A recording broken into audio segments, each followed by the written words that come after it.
साथियों जय श्री राम।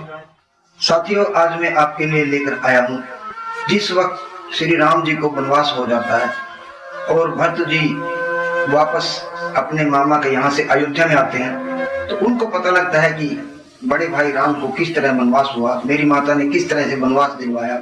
वो अपनी माता कैकेयी से मिलने जाता है और अपनी माता कैकेयी को क्या कहता है यही इस वीडियो में बताया गया है कि किस प्रकार भरत अपनी माँ कैकेयी को त्याग देता है और उसके प्रति अपना महान रोष प्रकट करता है। तो साथियों देखते रहिए, अच्छा सोचे। और चैनल को सब्सक्राइब नहीं किया है तो कृपा करके चैनल को सब्सक्राइब जरूर कर लेना। पिता के परलोकवास और दोनों भाइयों के वनवास का समाचार सुनकर भरत दुख और संतप्त हो उठे और इस प्रकार बोले, हाय मुझे मार डाला, मैं पिता से सदा के लिए बिछुड़ गया और पितृतुल्य बड़े भाई इसे भी विलग हो गया। अब तो मैं शोक में डूब रहा हूँ, मुझे यहाँ राजा लेकर क्या करना है। हे माँ, तुमने राजा को परलोकवासी तथा श्री राम को तपस्वी बनाकर मुझे दुख पर दुख दिया है, घाव पर नमक सा छिड़क दिया है। तू इस कुल का विनाश करने के लिए काल रात्रि बनकर आई थी। मेरे पिता ने तुझे अपनी पत्नी क्या बनाया, दहकते हुए अंगार को हृदय से लगाया, किंतु उस समय यह बात उनकी समझ में नहीं आई। पाप पर ही दृष्टि रखने वाली कुल कलंकनी, तूने मेरे महाराज को काल के गाल में डाल दिया और मोहवश इस कुल का सुख सदा के लिए छीन लिया। तुझे पाकर मेरे सत्य प्रतीक महायशस्वी पिता महाराज दशरथ इन दिनों दुख से संतप्त होकर प्राण त्यागने पर विवश हुए। बता तूने मेरे धर्म वत्सल पिता महाराज दशरथ का विनाश क्यों किया? मेरे बड़े भाई श्री राम को क्यों घर से निकाला और वे भी क्यों तेरे कहने से वन को चले गए? कौशल्या और सुमित्रा भी मेरी माता कहलाने वाली तुझ कैकेयी को पाकर पुत्र शोक से पीड़ित हो गई। अब उनका जीवित रहना अत्यंत कठिन है। मेरी बड़ी माता कौशल्या भी बड़ी दूरदर्शिनी, वे धर्म का आश्रय लेकर तेरे साथ बहन का बर्ताव करती। पापनी, उनके महात्मा पुत्र चीर और हथकल पहनाकर तूने वन में रहने के लिए भेज दिया, फिर भी तुझे शोक क्यों नहीं हुआ? श्री राम में तो किसी की बुराई नहीं देखती, श्री राम तो किसी में बुराई नहीं देखते। वे शूरवीर पवित्र आत्मा और यशस्वी है, उन्हें चीर पहनाकर वनवास दे देने में तूने कौन सा लाभ देख रही है? तू लोभी है, मैं समझता हूँ, इसलिए तुझे यह पता नहीं कि मेरा श्री रामचंद्र जी के प्रति कैसा भाव है। कभी तूने राज्य के लिए यह महान अनर्थ कर डाला।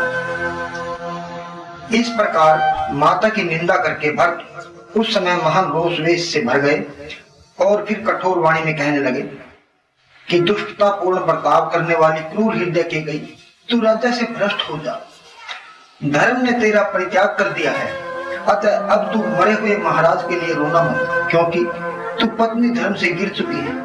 अथवा मुझे मरा हुआ समझकर तू जन्म भर के लिए पुत्र के लिए रोया कर। श्री राम अथवा अत्यंत धर्मात्मा महाराज, मेरे पिताजी ने तेरा क्या बिगाड़ा था जिससे एक साथ ही उन्हें तुम्हारे कारण वनवास और मृत्यु का कष्ट भोगना पड़ा? कैकेयी, तूने इस कुल का विनाश करने के कारण भ्रूण हत्या का पाप अपने सिर पर लिया है, इसलिए तू नरक में जा और पिताजी का लोक भी तुझे ना मिले।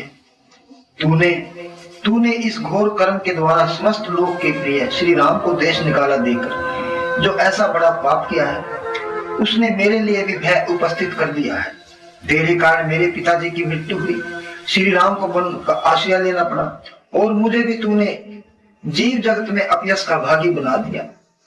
राज्य के लोभ में पड़कर क्रूरतापूर्ण कर्म करने वाली दुराचारणी पति घातनी तू माता के रूप में मेरी शत्रु है। तुझे मुझसे बात नहीं करनी चाहिए। कौशल्या, सुमित्रा, जो अन्य मेरी माताएं हैं, वे सब तुझ कुल कलंकनी के कारण महान दुख में पड़ गई। तो बुद्धिमान धर्मराज अशोकपति की कन्या नहीं है, तो उनके कुल में कोई राक्षसी पैदा हो गई है जो पिता के वंश का विध्वंस करने वाली है।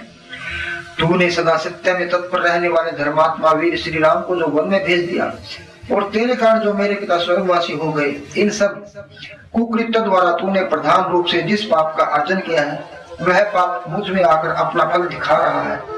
इसलिए मैं पितृहीन हो गया हूँ, अपने दो भाइयों से बिछड़ गया और समस्त जगत के लिए अप्रिय बन गया। तो आप पूर्ण विचार रखने वाली नरकामिनी केकई, धर्म परायण माता कौशल्या को पति और पुत्र से वंचित करके अब तू किस लोक में जाएगी? क्रूर हृदय कौशल्या पुत्र श्री राम मेरे बड़े भाई और पिता तुल्य हैं। वे जितेंद्रिय और बंधुओं के आश्रय दाता है। क्या तू उन्हें इस रूप में नहीं जानती है? पुत्र माता के अंग प्रत्यंग और हृदय से उत्पन्न होता है, इसलिए वह माता को अधिक प्रिय होता है। अन्य भाई बंधु केवल प्रिय होते हैं, किंतु पुत्र प्रियतर होता है। सुन, एक समय की बात है, धर्म को जानने वाली देव सम्मानित सुरभि कामधेनु ने पृथ्वी पर अपने दो पुत्रों को देखा, जो हल जोतते जोतते अचेत हो गए थे। मध्याह्न का समय होने तक लगातार हल जोतने से वे बहुत थक गए थे। पृथ्वी पर अपने उन दोनों पुत्रों को ऐसी दुर्दशा में देख सुरभि पुत्र शोक से रोने लगी। उनके नेत्रों में आंसू उमड़ आए। उसी समय महात्मा देवराज इंद्र सुरभि के नीचे से होकर कहीं जा रहे थे। उनके शरीर पर कामधेनु के दो बूंद सुगंधित आंसू गिर पड़े। जब इंद्रदेव ने ऊपर दृष्टि डाली, तब देखा कि आकाश में सुरभि खड़ी है, अत्यंत दुखी हो रही है और दीन भाव से रो रही है। यशस्विनी सुरभि को शोक से संतप्त हुई देख वज्रधारी देवराज इंद्र उद्विग्न हो उठे और हाथ जोड़कर बोले कि सबका हित चाहने वाली देवी, हम लोगों पर कहीं से कोई महान भय तो नहीं उपस्थित हुआ? बताओ किस कारण से तुम्हें यह शोक प्राप्त हुआ है? बुद्धिमान देवराज इंद्र के इस प्रकार पूछने पर बोलने में चतुर और धीर स्वभाव वाली सुरभि ने उन्हें इस प्रकार उत्तर दिया कि देवेश्वर, आप शांत हो, तुम लोगों पर कहीं से कोई भय नहीं है। मैं तो अपने इन दोनों पुत्रों को विषम अवस्था में मगन हुआ देखकर शोक कर रही हूँ। ये दोनों बैल अत्यंत दुर्बल और दुखी हैं। सूर्य की किरणों से बहुत तप गए हैं और ऊपर से यह दुष्ट किसान इन्हें पीट रहा है। मेरे शरीर से इनकी उत्पत्ति हुई है। ये दोनों भार से पीड़ित और दुखी हैं, इसलिए उन्हें देखकर मैं शोक संतप्त हो रही हूँ, क्योंकि पुत्र के समान प्रिय कोई दूसरा नहीं है। जिनके सहस्त्रों पुत्रों से यह सारा जगत भरा हुआ है, उन्हीं कामधेनु को इस तरह रोती देख इंद्र ने यह माना कि पुत्र से बढ़कर कोई नहीं है। देवेश्वर इंद्र अपने शरीर पर उस पवित्र गंध वाले अश्रुपात को देखकर देवी सुरभि को इस जगत में सबसे श्रेष्ठ माना।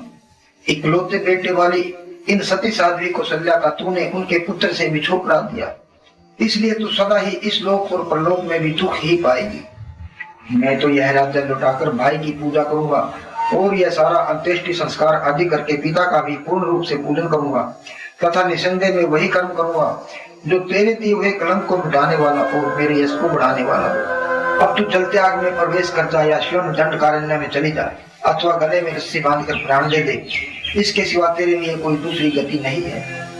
सत्य पराक्रमी श्री रामचंद्र जी जब अयोध्या की भूमि पदार्पण करेंगे, तभी मेरा कलंक दूर होगा और तभी मैं कृत कृत्य होऊंगा।